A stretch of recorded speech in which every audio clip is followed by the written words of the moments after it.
Questa poiana che dai poggioli dei palazzi osserva Piazza delle Erbe è il nuovo metodo antipiccioni utilizzato dal comune di Padova.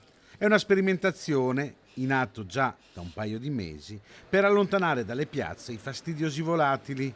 Viene inserito un rapace, un falchetto o una poiana addestrati da Enrico Volpin, esperto falconiere. E funziona che in teoria i piccioni vedono il predatore, quindi loro sanno che sono prede e quindi si allontanano. E non è pericoloso per le persone, non attaccano? No, no, no, assolutamente no. Dai qua.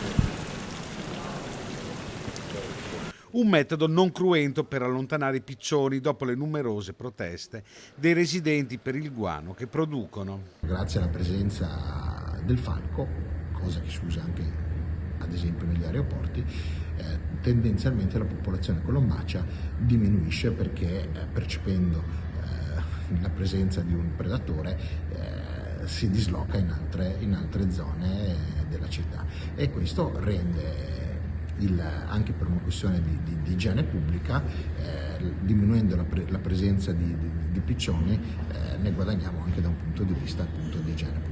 2 mattine a settimana Enrico il falconiere porta nelle piazze cittadine i suoi volatili, che sono diventati anche un'attrazione per i padovani e per i turisti.